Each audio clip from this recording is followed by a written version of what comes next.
امریکہ کے تقریباً 8,90,000 سابق فوجی اپنے فرائض کی ادائیگی کرتے ہوئے زہریلے مادوں سے متاثر ہوئے ہیں اور وہ پہلے ہی پرومس ٹو ایڈریس کمپریہنسو ٹاکسکس یعنی پیکٹ ایکٹ سے مستفید ہو چکے ہیں۔ اس قانون پر صدر بائیڈن نے 2022 میں دستخط کیے تھے اور اس کا مقصد متاثرہ افراد اور بچ جانے والوں کے لیے صحت کی دیکھ بھال اور فوائد یعنی ہیلتھ کیئر اور بینیفٹس میں اضافہ کرنا تھا۔ بائیڈن نے بدھ کے روز اعلان کیا کہ پیکٹ ایکٹ کے تحت داخل کیے گئے 10 لاکھ کلیمز اب تک منظور کیے جا چکے ہیں۔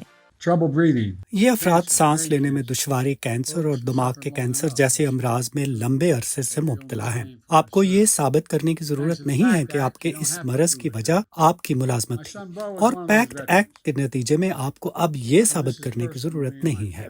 بائیڈن نے توجہ دلائی کہ دونوں پارٹیوں کی بنیاد پر 30 سے زیادہ قوانین ان کی انتظامیہ کے تحت منظور کیے گئے۔ یہ قوانین سابق فوجیوں، ان کی دیکھ بھال کرنے والوں اور زندہ بچ جانے والوں کے فائدے کے لیے ہیں۔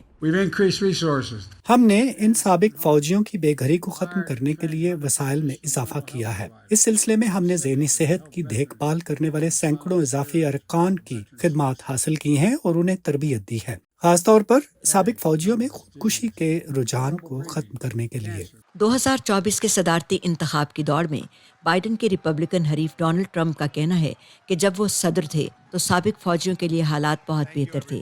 ٹرمپ نے online video platform Rumble پر پوسٹ کی گئی ایک ویڈیو میں اپنے اسی دعوے پر زور دیا۔ یہ ویڈیو نومبر میں پوسٹ کی گئی تھی۔ ہمارے پاس ملک میں 33,000 سابق فوجی ہیں جو بے گھر ہیں اور بہت پسماندہ زندگی گزار رہے ہیں۔ میں کچھ مزید کہوں تو یہ شرم کی بات ہے۔ ہم نے اپنے 4 برس کے دور اقتدار میں ان کی بہت مدد کی، لیکن اب وہ سب ختم کر دیا گیا ہے۔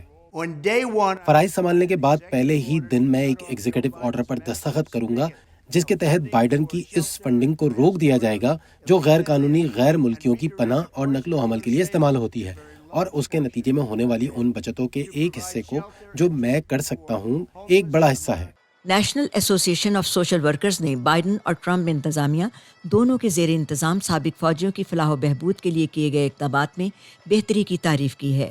مثال کے طور پر ٹرمپ انتظامیہ نے سابق فوجیوں کے امور کے محکمے سے ہٹ کر سابق فوجیوں کی معاونت اور دیکھ بھال تک رسائی میں اضافہ کیا ہے، لیکن چیلنجز بدستور باقی ہیں۔